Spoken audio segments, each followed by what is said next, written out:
as I said, main event on Friday. It wasn't the main event that we were expecting. We thought it was going to be Nico Montano against Sijara Eubanks. It ended up being Nico Montano versus one of the pioneers of women's MMA. No one says a bad word about Roxanne Modafferi, beloved in all circles. Even the worst people in the world root for Roxanne Modafferi, and it seemed like, with all due respect to Nico Montano, it seemed like everyone was rooting for her on Friday. Unfortunately, she came up just a little short. It was a very close fight, but as always, handled the situation with grace and class, and she is kind enough. Not a lot of people want to come on the show and talk about a loss, but she is kind enough to be doing that right now. So let's go to Roxanne on the phone. Roxanne, are you there? Hello, I'm here. It's great to talk to you, Roxanne. I do have my Happy Warrior fan right next to me today in honor of you. I'm fanning myself as we speak right now, the autographed one that you sent me many moons ago. So very proud to have that on the set. 3 days later, Roxanne, how are you feeling about what transpired on Friday? I'm feeling all right. I'm healing up, and I'm very disappointed with the outcome, but I feel like I did everything I possibly could, and it was a great fight. You know, it's very rare in the history of the UFC for someone to get a title shot on just essentially 24 hours notice. Joe Soto, who also fought on the card, is one of the few who can claim that. In hindsight, do you regret saying yes to the fight because you didn't have a lot of time to prepare mentally, physically for it, or do you still feel like it was the right thing to do? Oh, it was absolutely the right thing to do. I'd been training very hard to fight Barb, so I felt like I was in pretty good shape. You know, I was going 4 rounds of conditioning, 3 rounds plus 1 extra, and we didn't have much time to game plan for her, though. We had like 24 hours. Right. And she didn't do what we thought she was going to do at all. Like, we thought that she was going to back up more, but she stood in the pocket and banged. We thought she was going to throw more kicks. So, yeah, I pretty much just kind of winged it when I was in there. And I knew that her other opponents kind of tired themselves out trying to take her down. So the game plan was to strike with her and look for a takedown, but don't push it, don't force it. And I got a few, and then she took me down. But it was exciting. When did you find out that this was a possibility? Because Sijara never actually made it to the weigh-ins. So when did you find out that this could actually be a possibility for you? The matchmaker called me at 2:30 in the morning on the morning of weigh-ins. Wow. And I woke up, like, the number was an unknown number. I didn't have it in my phone. I thought it was USADA. I was like, hello? And the Mick said, like, yeah, this is Mick. We think Sijara is not going to make weight. Would you like the title shot? And I said, sure. And hung up. And then I thought, she's going to make weight. Like, she's going to shave her head, or she's definitely going to make weight. So I didn't really think that it was going to happen. But, I planned to make 125 anyway. And then after I made it, the text came that, yeah, she was in the hospital, which is very worrisome. But, I knew basically at 9 a.m. for sure. Wow. Confirmed. Were you sleeping when Mick called you, Mick Maynard? Yeah. Wow. I was sleeping. Did you feel like initially, did you think it was like a prank call or something? I thought it was USADA, or I don't know who I thought it was. I've been keeping my phone on, just because I don't want to get missed. Yeah. But no, yeah. Wow. Were you able to go back to sleep? No, because I was shaking. When you get jolted awake, that adrenaline going. I think I ended up going back to sleep for like an hour. Wow. And so you went, and did you have more? You had more weight to cut, I would imagine, right? Yeah, I usually do 4 pounds the night before, and then float a pound, and then 4 pounds the next morning. Did you have to weigh 135 just in case? Yeah, I had to. Well, I made sure that I was 125. Excuse me, 125. Sorry. Did they tell you that? Okay, just in case, please make 125. Yep. So that we can slot you in. Okay. Wow, that's unbelievable. How familiar were you with Nico? I know you were on the show with her, but like, do you remember watching her fight? Like, were you super familiar with her, or did you have to go and start watching a lot of her fights? I rolled with her a bit. On the show, I sparred her a couple times. We didn't go super hard though, because we just didn't. So we watched some of her Ultimate Fighter fights. Pretty much, that was all the film we had to go on. So we weren't super familiar with her, to be honest. it seemed like for those, 36 or so hours from the time that we found out that you were, in the title fight until the actual fight, it seemed like the entire MMA community was rallying around you. Did you notice that as well? Did you feel that everyone like coming out and tweeting? And again, no disrespect to Nico, you've just been around for so long and people really have a soft spot for you and I've always enjoyed watching you and covering you and competing and like your fellow fighters also giving you shout outs. Did you feel like everyone was rallying around you? Did you sense that? I did sense it. It was really cool. Like such an honor, to feel everybody's positive energy and encouragement, It's awesome. What did it feel like after, like you were so close, and then you had a smile on your face, as you always do? Deep down, was that not the case? Like, were you just doing that for the cameras? Were you trying to put on a happy face even though you were really hurting inside? Yeah, I was really hurting inside, and I was kind of, I was trying to force a smile, but, with that fight, I made some mistakes, but I really felt like I had no regrets. Like I left everything I had in there, and it was a really good, exciting fight. So, yeah, I don't regret anything. What were some of the mistakes that, in hindsight, you wish you didn't make? Well, it's kind of the thing where you don't know. For example, I had her in a kind of clinch, and she was coming in, and I kneed her head, and she ate it and took me down. And that really sucked because then she was on the top, and she was able to, dominate with that. But if I hadn't kneed her, maybe she wouldn't have taken me down. But if I could have kneed her, knocked her out. So you just don't know what's going to happen, right? Right. And like when I tried to, I think we were against the cage, I tried to throw her, and I put like my whole body into it, and I failed, and she got on top. But I could have thrown her and got on top. So it's like one of those things where I just made the decision and it didn't work out. So, I mean, it was a mistake, but I didn't know it was a mistake until it happened. Have you watched the fight since? I did, yeah. What's it like watching it? I actually felt better about it once I watched it. Like Oh, really? I love the internet. I went on like certain forums and I saw people saying, "Oh, Roxy, she sucks and her level is so low and blah, blah, blah." And I thought to myself, like, man, would you rather watch like super fluid people pitter pattering, trying to stay out of their zone, or would you rather see two women trying to knock each other's heads off? Like, it was a fight. Like, people enjoy fights. So I'm trying not to let anybody's comments bother me because, I'm proud of myself and I've gotten a lot of support and people telling me it was epic, and that's awesome. I think it was epic too. Yeah, please don't read the comments. That's like the number one rule. I know you're someone who's very connected to the internet and you have the blog. And in fact, there's a pastor who writes to me and Chuck Mindenhall all the time out of California, who I do believe has emailed you as well about what kind of and like you are an inspiration to so many people. Don't read the comments, because we have a tendency as human beings. I feel like you'll get like 10 positive comments or 100 positive and then one negative, and you'll end up harping on the one negative for some strange reason. I don't know why we do that, but nothing ever good comes from reading the comments. At least in my experience. You've been around the internet longer than I have, but I don't know. It's something that I wouldn't recommend. Yeah. Well, thank you. I still feel okay about it. Did you ever? I was not familiar with Nico, I have to admit, going into the show. Were you familiar with her? And either way, are you surprised that she ended up being the champion? That she was even the one in the one half of the finale? Did that surprise you? Yeah, I think nobody knew about Nico really. She just seemed to come out of nowhere, and she just has skills. Like, she didn't get lucky. Like, she worked hard for it, and her takedown defense is amazing. Super hard to take down. My stuff was hard to work on her. She has a hard chin. She's just a gritty fighter. And yeah, I think that I was kind of surprised because she didn't seem to really super stand out, but she's tough and she's good. And I think she deserves that belt.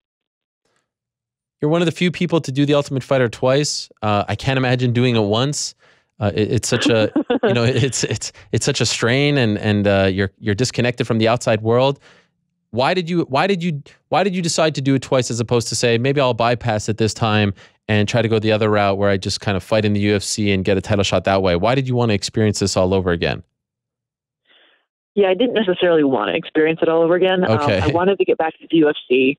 I kind of tried to feel out like, hey, what if I just get signed instead? But there was no guarantee of that. and I wanted a chance to get the title. So those things made me do it again out of necessity. Which season did you like more? Which experience was better? Really? Why? Because of the people. You know, everyone was pretty cool. Nobody really fought. Everyone was super focused on training and went to bed early and cleaned the kitchen and just were cool with each other. And yeah. And I was healthier on the season too. And I knew how to train better. It was my weight class. So those things combined, it was better. This one was better. Were you expecting that? Did you know from the people involved that it would be like that? No, took a chance. Okay. Last time, and it's interesting. I think it was like maybe 1 day short or 4 years and 1 day since your UFC debut against Raquel Pennington, right? Which was on, I think, November 30th. Yes, you noticed. That's awesome. Exactly. November 30th has always been an important date. I always celebrate that every year as my anniversary of my UFC debut. And like my second UFC debut was the very next day. Isn't that funny? Which is crazy. I have a weird memory when it comes to these things, but interesting that you celebrate that even though it didn't go your way. Why do you celebrate it? Because, that was what I was working toward. That was my highest goal, to get into the UFC, to, prove that I can belong in the, top organization in the world. And it was so cool. And I really remember walking out. I remember my walkout into the arena. They had the Power Rangers music playing. So many people were like hanging over the railing, calling my name. I was like, wow, people want to see me fight. This is so cool. They like me. Like, it was so cool. Of course, it didn't go your way that night and you didn't stick around. I'm assuming this time you've been told that you are sticking around. I believe so, yeah. Okay. That has to feel good. I know you didn't win the belt, but just to sort of validate, everything that you've worked for. Now you're a UFC fighter. You're not just a reality show fighter for the UFC. You're an actual part of the roster. That has to feel good, right? Exactly. I keep telling myself that. Was, I achieved my first goal. The title was the secondary goal. Really. Really? That was more important than the title itself? Kind of. Like at this point, I mean, I am 35. I don't feel 35, but at this point, I do want to start thinking about money and how I'm going to get by. And, I'm not just doing this for fun anymore. So I really was thinking strongly about my career. I really needed to get into the UFC and, love of the sport doesn't pay the bills, right? Right. If this didn't work out the way it did, like you doing well on the show and making it to the finals, do you think this would have been it for you in MMA? Possibly. I don't know, just logically, like I was considering my options, Why do you keep doing that? You've been doing this since 2003. The females that used to be around when you were starting out, they're no longer around. A lot of them when you were even, in the midst of your career, just a few years ago, I don't throw around the word pioneer lightly. You truly are a pioneer of women's MMA. Why do you keep doing it? I love it.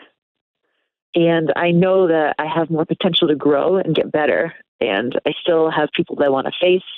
I still want to test myself in competition. I still have this fire burning inside me. Like, man, I can't wait to get to the gym and train. I can't wait to try my techniques, in a fight. Like, that has not dimmed at all. I'm more excited, if that's possible for me to be more excited about this. I want a black belt. I want to be the champion now. Like, I want to get my first KO. Like, I have goals. So I just want to keep going and keep doing it. Was it somewhat surreal after all these years to finally be in a UFC title fight and for it to come under these circumstances, 24 hours notice, all that stuff? Like you have been through so much, so many ups and downs, moving, Japan, all that stuff. And for it to come on these terms, did you feel like, okay, this is apropos, this is the way it was going to be? Was it surreal? Did you have a hard time accepting that? You'd want, 6 weeks or 8 weeks to prepare. How did you digest just the opportunity? Yeah, you're right. It is super surreal. When I realized that I was fighting for the title, it felt weird. Like I didn't really feel anything new. I just, maybe also I didn't have that buildup. I think it was probably better that I didn't have that huge buildup leading up to it. It didn't give me a chance to be anxious or nervous about it. Like I've heard other fighters talk about how, their training camps get interrupted by having to do, interviews and fly places and all that stuff. So I didn't have that. Luckily, I just was like, okay, it's tomorrow. Have fun. So I just was like, okay, let's just fight. I could tell myself it was just another fight, you know. I didn't have that huge build up, for better or for worse. Do you wish that 125 was more of a thing earlier in your career? Do you feel like you'd be further along if you were fighting at 125 earlier? It's hard to say, but I mean, if I'd gone to syndicate earlier, I'm sure I would have developed sooner, and then, yeah, probably would have been better, but oh well.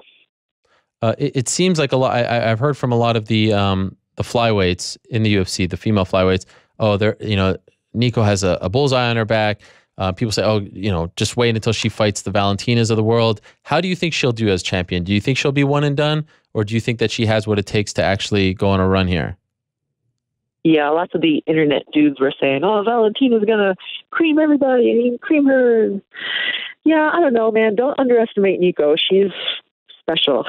So, plus she's, still improving. So who knows, man? I mean, that's why we're not doing a kickboxing match. We're not doing a jiu-jitsu match. We're doing an MMA. All right, that messed up my little cool face. We're doing an MMA match. Everything goes, where one strength might not be strong in one thing, you're strong in another. So who knows, man? I'll bet on her. Did you feel, what was your relationship like with Sijara Eubanks? Did you feel for her? I'm sure you didn't love the fact that you got the title fight under these circumstances. How was your, how did you feel about someone else kind of losing that opportunity in a heartbreaking way and a potentially, dangerous way as well, with the kidney failure? I did feel very sad for her, man. She has worked so hard for this. I mean, I kind of have always felt that she was too big for the weight division. And I did worry about her making the 125, but she made it on the show, but she suffered a lot for it. So I was kind of hoping that after the show, she would go back up to 135.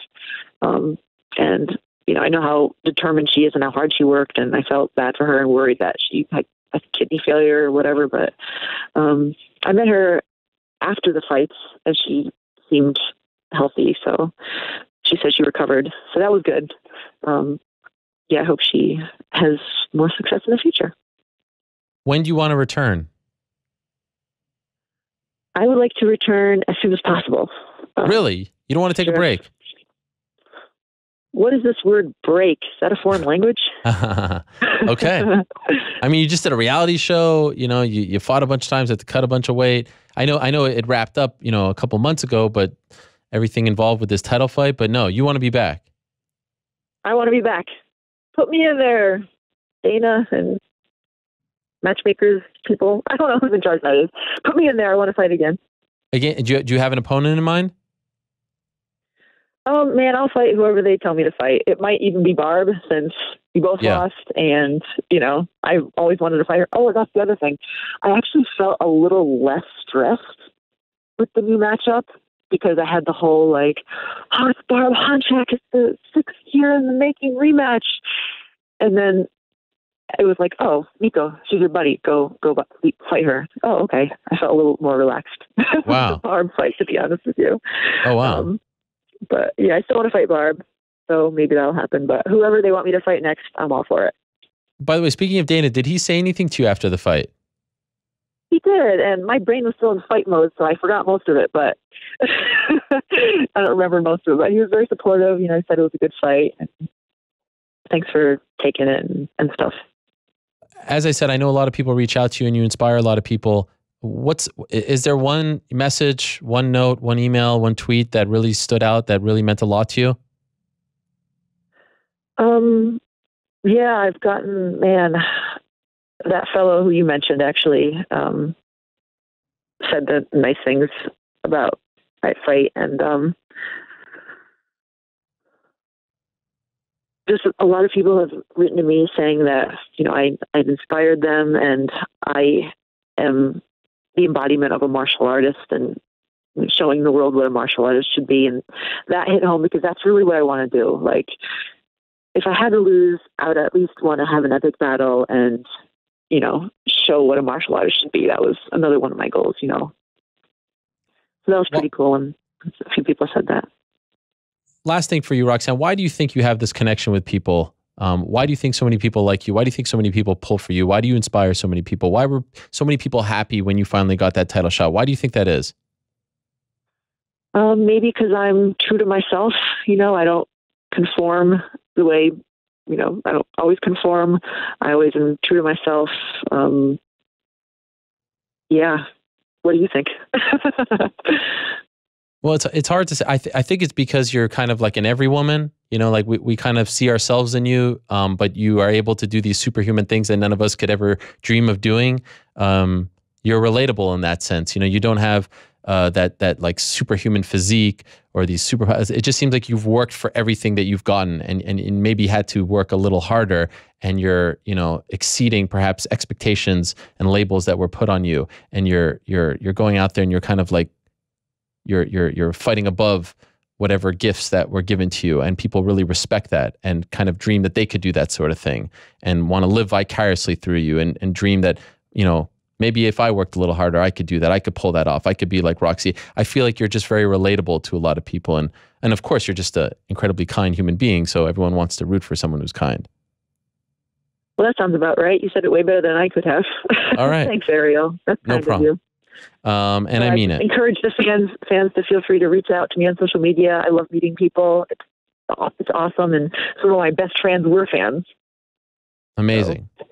So, well, I'm happy you got that title shot. I know it didn't go the way you wanted, but with this new division, hopefully you get another crack and you get it on better terms, and you get a full training camp. You get to prepare for that opponent. Wish you nothing but the best, Roxanne. And really, I appreciate you coming on the show to talk about this. I know you probably didn't really want to, so that meant a lot as well.